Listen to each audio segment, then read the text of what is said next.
राष्ट्रीय स्वास्थ्य मिशन के अंतर्गत 2005 में ग्रामीण स्वास्थ्य सुविधाओं को सुधारने के लिए आशाओं की भर्ती की गई और आशाओं की भर्ती से ग्रामीण स्तर पर स्वास्थ्य सेवाओं में क्रांतिकारी परिवर्तन आया। आशा एक्रीडेटेड सोशल हेल्थ एक्टिविस्ट मान्यता प्राप्त सामाजिक स्वास्थ्य कार्यकर्ती है।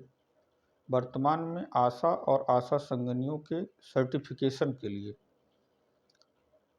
सरकार द्वारा एक प्रोत्साहन की परीक्षा आयोजित की जा रही है, जिसमें यदि आशा परीक्षा पास कर लेती है तो उसको 5,000 रुपये और सर्टिफिकेट मिलेगा।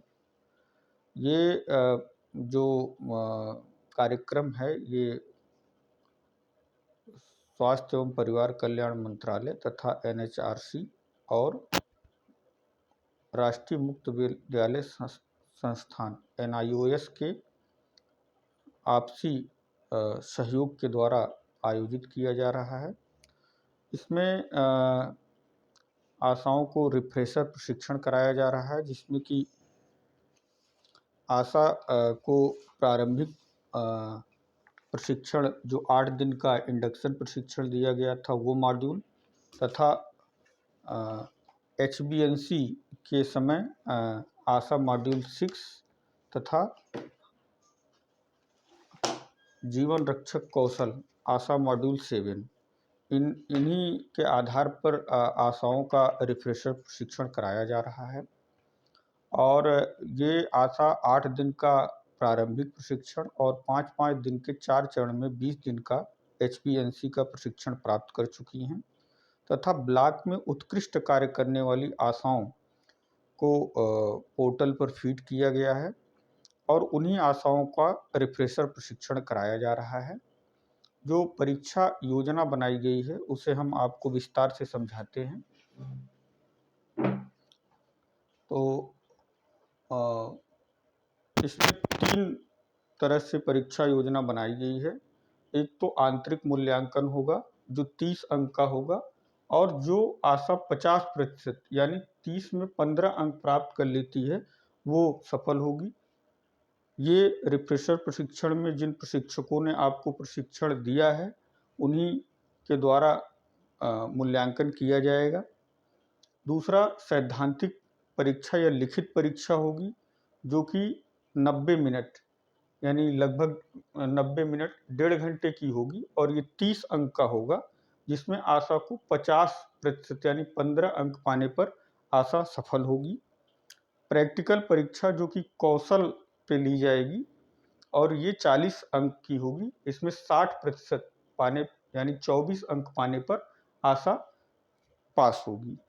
तो जो इन तीनों में अलग अलग पास कर लेता है, 100 अंक की कुल परीक्षा है, तो वो आशा सफल मानी जाएगी। इसमें प्रथम द्वितीय या तृतीय का कोई वो नहीं है। जो भी आशा क्वालिफाई कर लेती है उसे सर्टिफिकेट और 5,000 रुपये की प्रोत्साहन राशि प्रदान की जाएगी।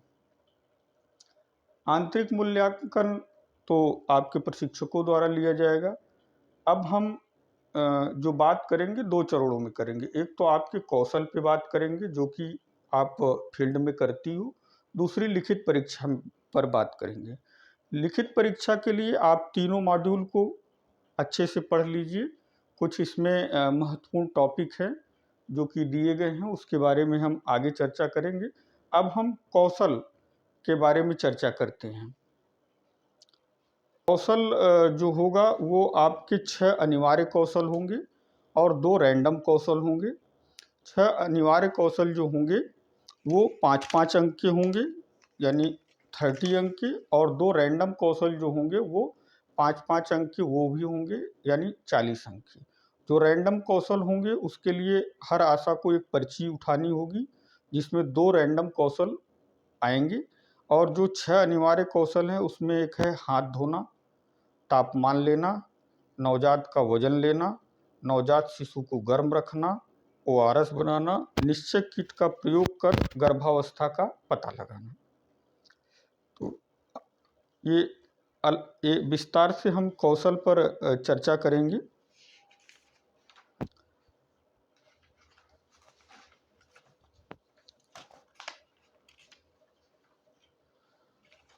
अब हमारे पहला कौशल है हाथ धुलना। हाथ धुलने के लिए आपको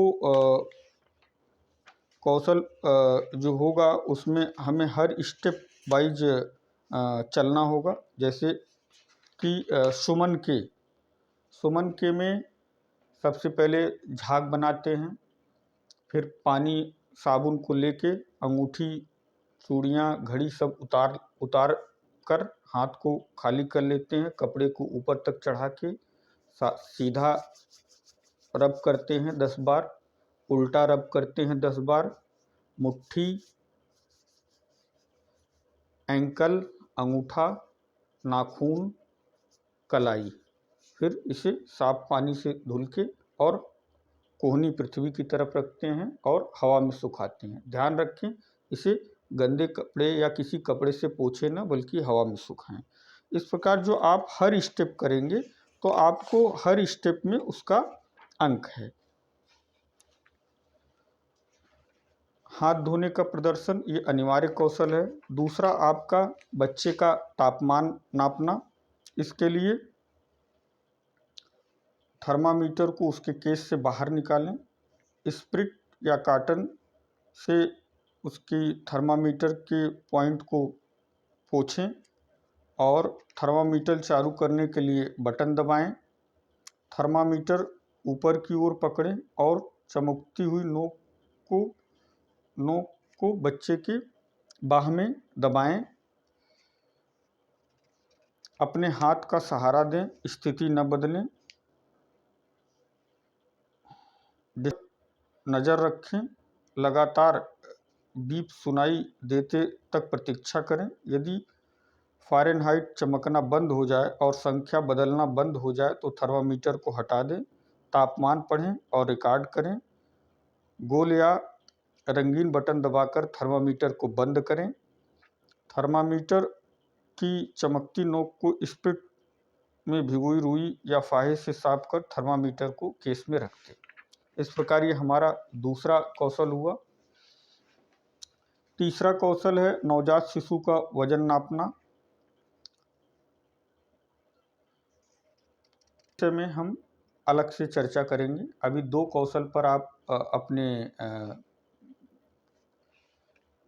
को बार बार दोहराएं और ये कौशल के बाद फिर हमारी अगली वीडियो जो होगी वो आपकी सैद्धांतिक परीक्षा या लिखित परीक्षा पे हम लोग चर्चा करेंगे कि कौन कौन से इसमें महत्वपूर्ण पार्ट हैं। और ये रिफ्रेशर प्रशिक्षण में लगातार 3-4 वीडियो आपको दी जाएगी। इसको बार बार सुनें, बार बार अपनी मॉड्यूल्स को पढ़ें, जिससे कि सभी आशाएं जो इस परीक्षा में भाग ले रही हैं सफल हों। धन्यवाद।